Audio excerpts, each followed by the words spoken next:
Chers amis téléspectateurs, bonjour à tous. Je suis Bassam Ayati et voici le professeur Wang. La dernière fois, nous avons appris des mouvements difficiles, mais je me suis beaucoup entraîné. Je les maîtrise bien. Professeur, aujourd'hui nous allons apprendre de nouveaux mouvements? Oui. Alors commençons. Mais d'abord revoyons les mouvements de la leçon précédente.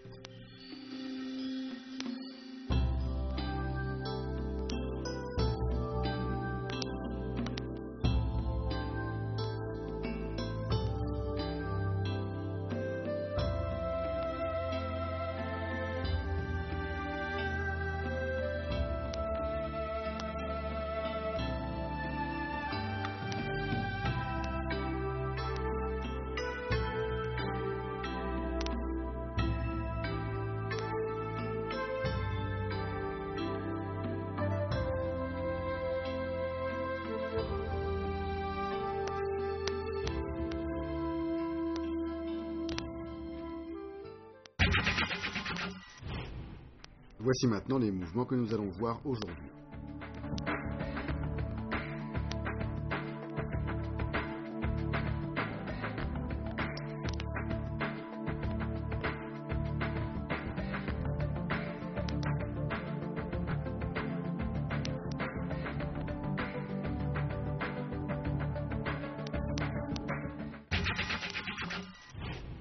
Chers amis, continuons notre entraînement avec professeur Wang. Nous allons maintenant voir pousser du nunchaku en position arc et flèche. On reprend la position frappe vers le bas en spirale. La main gauche saisit le bâton B, le corps pivote vers la droite et les deux mains poussent le nunchaku vers le bas. Refaites-le avec moi et faites bien attention au mouvement des mains.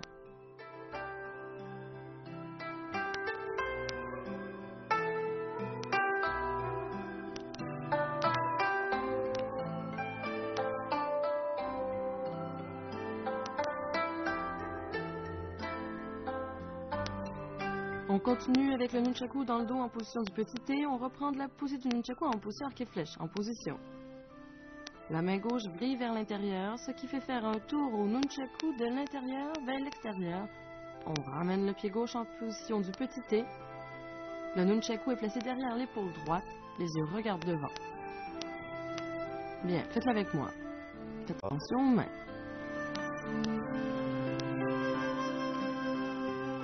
Regardez-moi faire.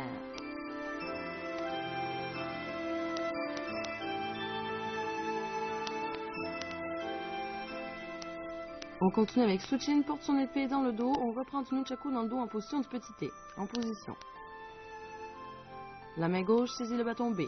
La main droite lâche le bâton A. En même temps, on avance le pied gauche pour se mettre en position arc et flèche.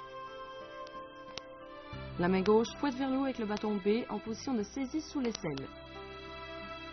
Ensuite, on avance le pied droit et on fouette vers le haut et on se retrouve ainsi en position de saisie sous l'aisselle. Faites-le une fois avec moi.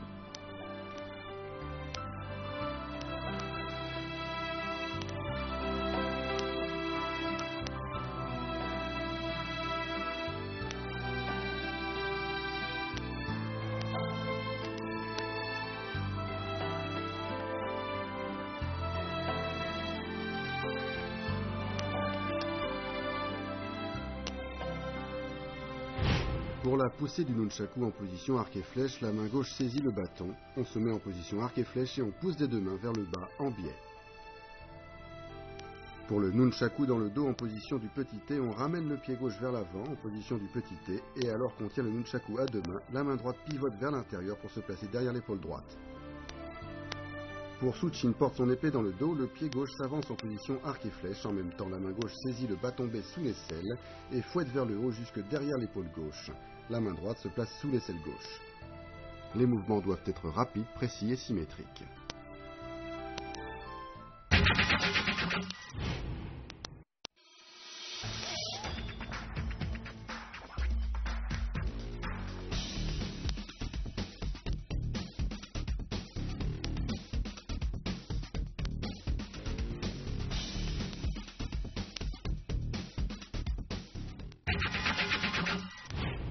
On On continue avec la frappe vers le bas en reculant. On reprend de soutien pour son épée dans le dos. La main droite frappe vers le bas pendant que la paume gauche frappe vers l'avant. Le pied droit se recule en position du pas vide. La main droite soulève le bâton vers l'avant et saisit les deux bâtons. Bien, faites-le avec moi. Veillez à ce que vos mouvements soient synchronisés et précis.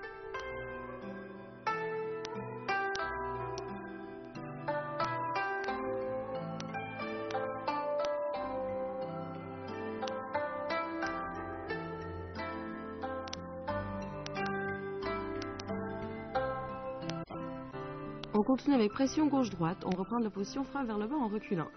En position. Le pied gauche est ramené vers l'avant. La main droite va frapper obliquement vers le bas en saisie double vers la gauche. On avance le pied gauche et on frappe. Ensuite, on ramène le pied droit, puis on l'avance et on frappe obliquement en bas à droite tout en frappant de la paume gauche devant soi.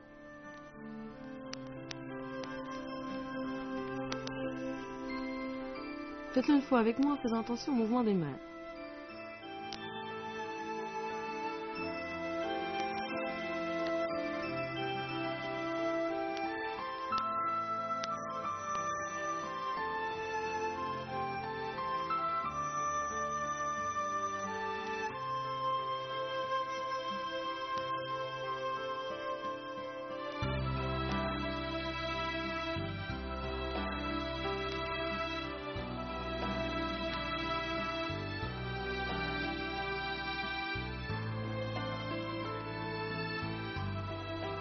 Revoyons tous les mouvements appris aujourd'hui.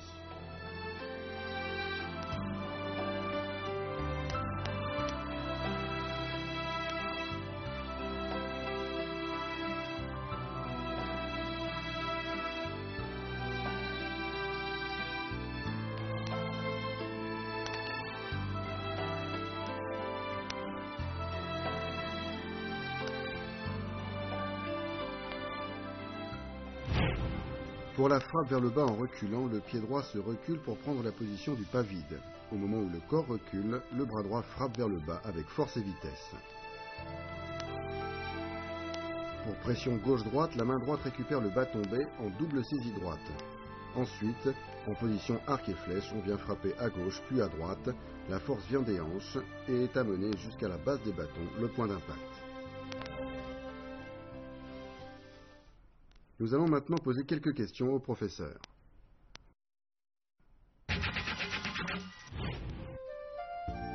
Professeur, en combat réel, comment réussir un mouvement de feinte et comment se créer des occasions offensives?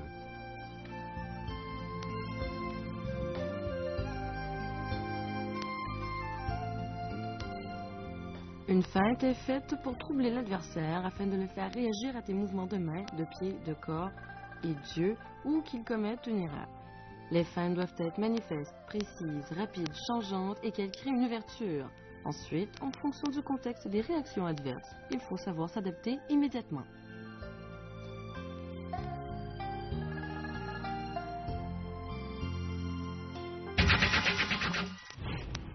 Aujourd'hui, nous avons vu des mouvements difficiles comme pression gauche-droite. Voici Bassam, je te regarde.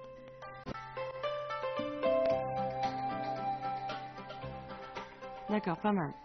Ce mouvement est fait pour frapper un adversaire à courte distance. Ce sont donc les hanches qui communiquent la force au bras et jusqu'à la base du bâton. Regarde-moi faire.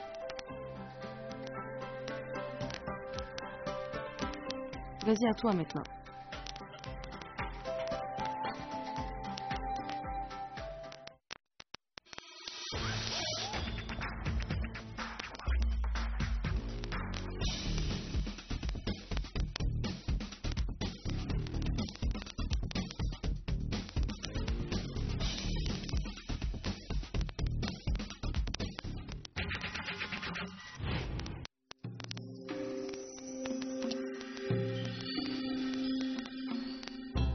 Revoyons maintenant les mouvements que nous avons appris aujourd'hui. Pousser du nunchaku en position arc et flèche.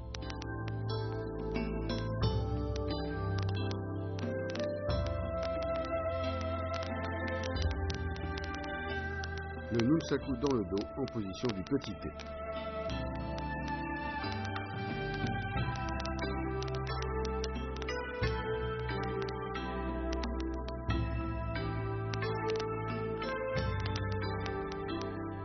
Suchin porte son épée dans le dos.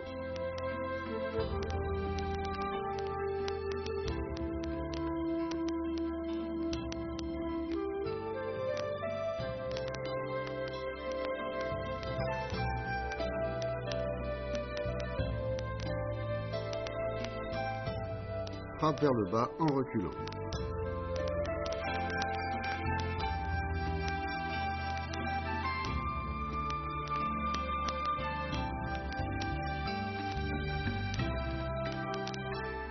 Pression gauche-droite.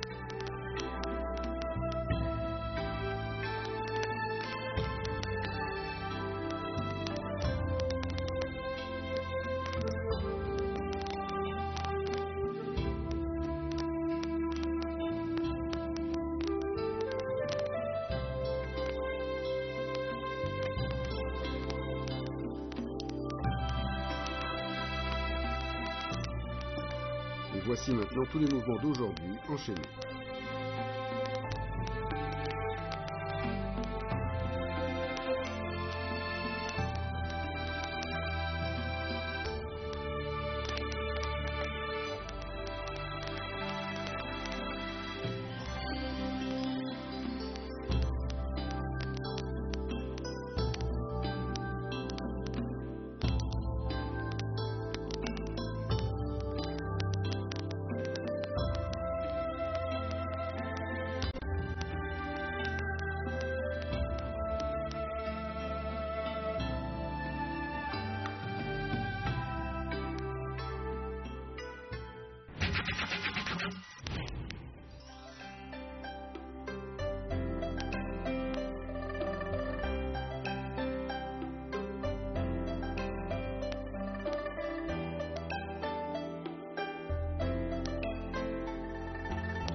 Je vais maintenant vous montrer comment faire une feinte en combat réel.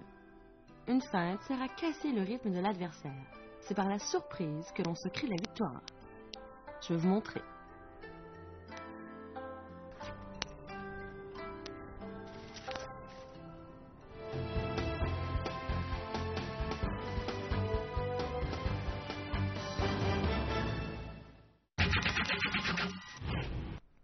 Chers téléspectateurs, vous avez bien appris toutes les techniques d'aujourd'hui. J'espère que vous allez vous entraîner sérieusement. Professeur, la prochaine fois, nous continuerons l'entraînement ? Oui. Je suis impatient d'y être. Chers amis, il est temps de nous quitter. Rendez-vous la prochaine fois. Au revoir.